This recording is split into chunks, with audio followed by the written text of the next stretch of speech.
Hello again, entrepreneurs. It's Joe DeChara back to you once again live from downtown Flushing, New York. And I'm still in the science fiction movie, the pandemic, the COVID-19 uh, catastrophe. Uh, but that's not going to stop me from bringing you this important information that I'm hunkered down. And, I'm getting tired of being in my apartment all the time, even though life is still good. uh, I'm not going to my family's barbecue on Saturday for two reasons. One, it's a gigantic hike for me, and two, my daughter's not going because she's been working and interviewing people, and she doesn't want to get anybody else infected. So usually my plan is, because she lives like halfway between my aunt and where I am now, I'll take the train because I don't own a car anymore. Not because I lost it, because I wanted to do the world a favor and get me off the road. You see, from the time I passed my driver's license test, I did not, I wanted to drive so badly, and after my first time of actually driving, I didn't want to do it anymore. So I had a car when a lot of my friends didn't have a car. And I spent most of my time in the passenger side. So one of my goals, and this kills me, one of my objectives was to make enough money so that I didn't have to drive anymore. And guess what? I don't have to drive because I moved to the city. I moved to Queens, and I have the subway that I can go anywhere. Okay. So when I realized that, all I had to do was get rid of the car. It wasn't about the money. What a surprise. What a surprise. Because my real objective was to just not have to drive anymore. I wanted to make enough money to hire a driver. But the truth is, I can go anywhere today, and somebody else is taking me there. So and one of the reasons I was probably one of the worst drivers ever, because I just could not concentrate. It was boring to me just looking at the road. Unless you're going on a road trip, I would love to drive like through the mountains and stuff like that, a long trip because you see scenery. But if you're just driving from here to your aunt's house at the end of Long Island, and it's going to take you 2.5 hours, uh, that's just boring. And I looked at it as a waste of time. So, practicing what I preach, I said, I can use that time to make more money. So imagine, sometimes we just have it backwards. I get it backwards a lot. It was by just getting rid of the car. Now, the truth is, because I lived on Long Island, you can't not have a car on Long Island. You just can't. But the point is here, and there is a business connection here. Even though it might seem like I went off on a tangent again, Jenny Wright, who's been coaching me and trying to help me, and I didn't do the bullet points, but I do have a point to make. Uh, and now I forgot what it was. But the point was that I had it backwards. I thought that I had to make the money first, and then I would be able to not drive. Not thinking that there was another solution. And it just happened. It was, I just wanted to not drive. And when I moved to Queens, I wanted to not drive like 1,000 times more because it's so much worse driving where I am. It's like the black hole of traffic. And it's not always the cars, usually it's the pedestrians. But so now, and here's the irony. So they start relaxing, the stay at home jail thing. They start relaxing it. So now my daughter, who's been working from home, can actually go to work for 2 days a week now and interview people, because they're actually thinking about opening up the parks, and she works for a parks department, and they got to hire a lot of people. So, and I understand, because she doesn't, how does she know if, because now she's in contact with people and there's no way around that. When you interview people, you're there. So I'm not going to my aunt's barbecue today because they lifted some of the restrictions, and now she's able to interview people, but she doesn't want to take a chance of infecting any other family members if she doesn't have to, because we have kids in the family and people at risk. So, it's kind of strange. I think you can't predict what's going to happen as far as business goes. And, one of my thoughts was, even when they lift all the not sanctions, but the jail at home, stay at home stuff, I'm still going to be walking around with a mask. And I don't know about you, but I don't like walking around with a mask. It's not fun. Not for me anyway, because the smoke, the fog or whatever goes into my glasses, and then I can't see. And, there's all these issues. But I'm trying to not let them affect my business. And I've been pretty successful at it, because business is good right now. And business is good because I designed my business the way that I wanted it. You see, I designed my business so I wasn't a slave to my office. And I wanted to have a remote business where I could work from anywhere. And I've had that for a long time now. I'm a CPA, but I have clients all over the country. I do tax returns for people in Kansas, Tennessee, Texas, California, Washington, Arizona. I'm covering the whole United States, Florida, North Carolina. So anyway, and that wasn't, so I'm able to do business because I designed my business that way.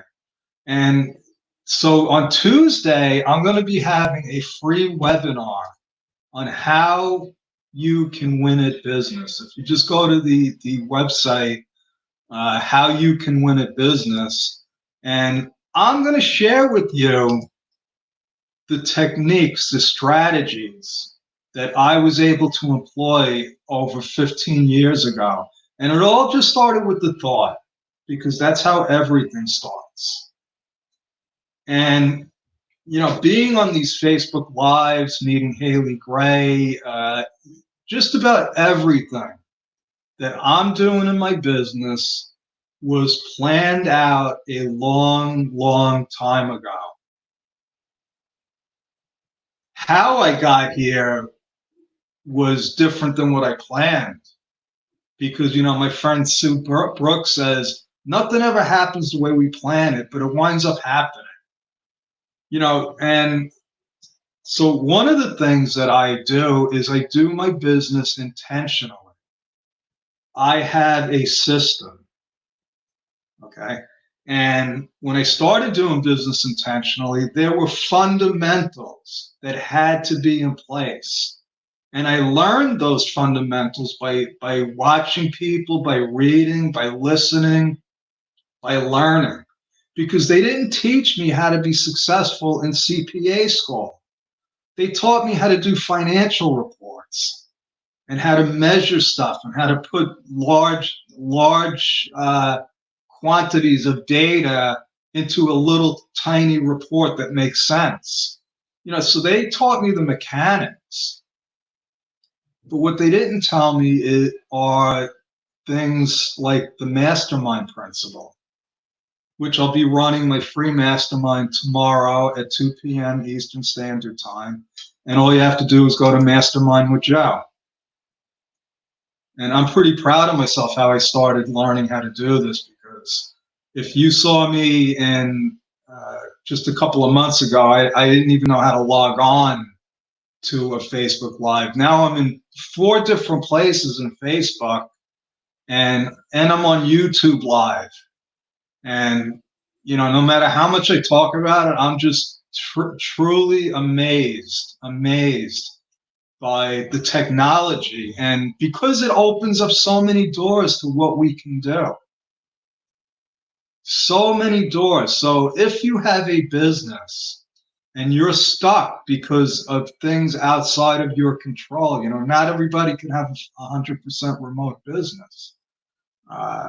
So there are people that are, suffering devastating financial issues right now.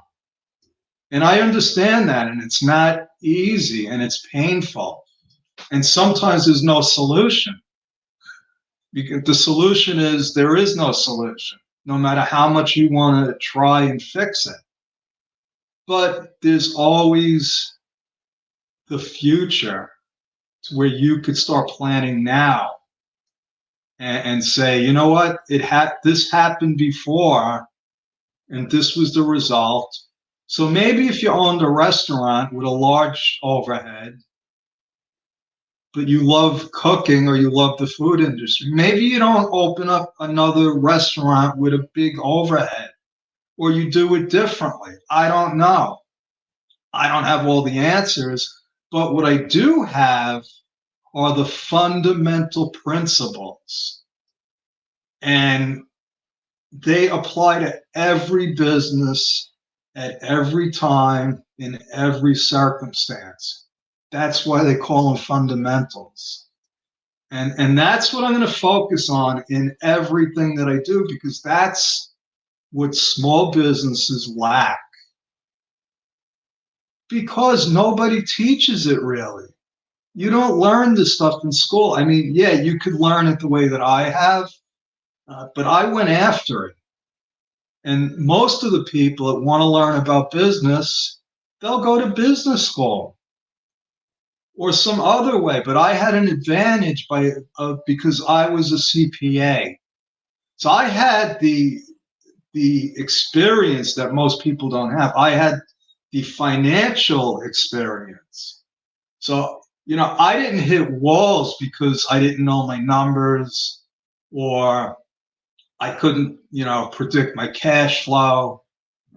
I hit walls because I was approaching my business upside down, just like I was with the car thing. I thought that I had to make more money so that I wouldn't have to drive a car.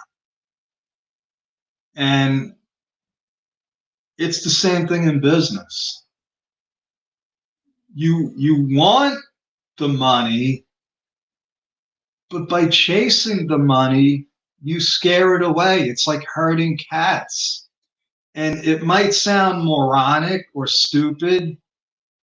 And if this was 12 years ago, I would have said, yeah, okay, come back to me in a year after you've failed in business. But the truth is that if you're just chasing the money, you might find it, but you might not be happy.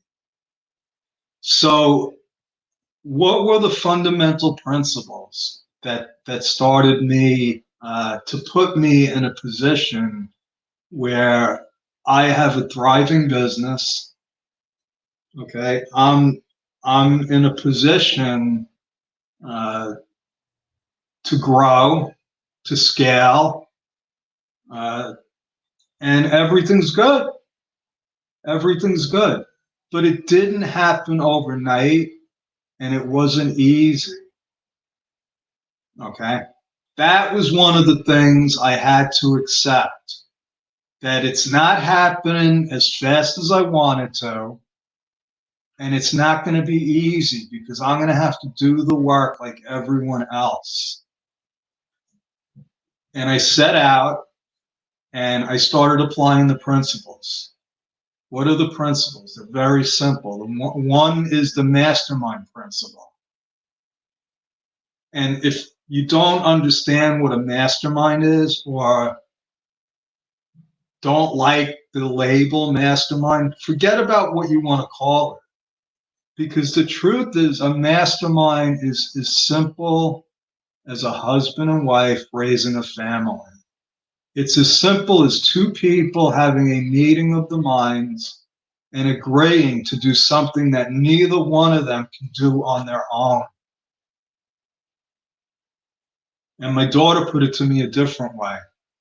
She came home from school one day and she said, "Daddy, my teacher told me that if I'm the smartest one in my group, I should find another group."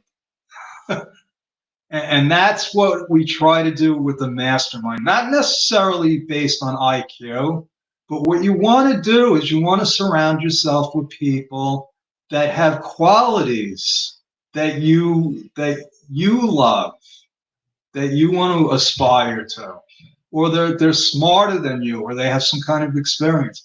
Or sometimes the best people in a mastermind are people that have no experience in anything at all except being happy. Okay. So I started mastermind groups. I joined mastermind groups, and then I left, and then I joined some more. And now I'm back in mastermind groups because I was reminded by one of my former mastermind members, Sue Brook, about how special they are. And so the mastermind now, the masterminds are feeding into my business because that's how I make connections with people. I meet people that are either in need or that I can learn something from them. And that's the objective. So, like tomorrow's meeting is, I don't know who's going to show up. Maybe one person will show up and we'll have the greatest mastermind meeting ever. But you never know. And every meeting has its own different flavor. And mine just happens to be free. And the other principle, because I want to keep these short because nobody likes long videos or Facebook Lives. Uh, the other principle was the principle of having a coach and a mentor. And that is so important, for accountability reasons, for knowledge, and sometimes just for guidance. Why do the greatest athletes in the world have coaches? Think about that. Now surgeons have coaches. Somebody woke up one day and say, "Oh, I could be anything. I can be a gardener and have a coach." Because all it is again, it's sort of like the mastermind principle where you're having a meeting of the minds with people, with somebody else, another individual,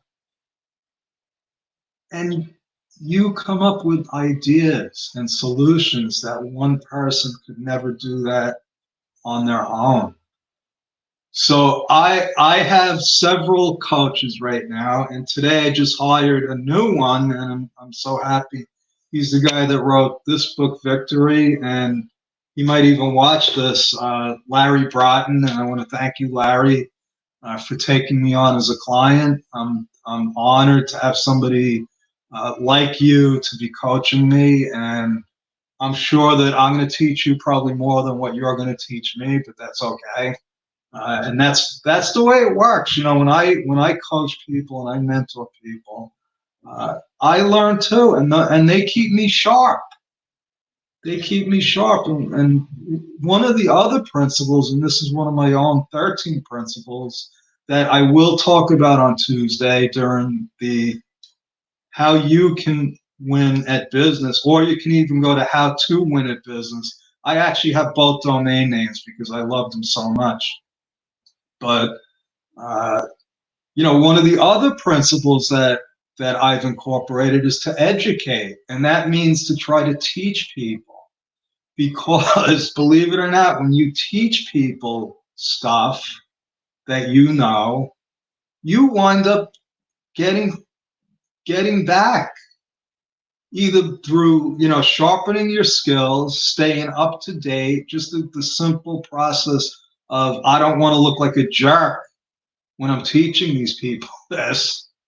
uh, it makes you better. So when you're teaching, you're actually learning, you're reminding yourself. And that's my story for tonight. I'm sticking with it. I want to thank you. Have a good weekend. Like I said, join me for my mastermind group tomorrow. It's Mastermind with Joe DiChiara. And thank you, Larry Broughton. I'm looking forward to the next 12 months of teaching you and also learning from you. So, Joe DiChiara, that's my story. I'm sticking with it. Over and out. Thank you.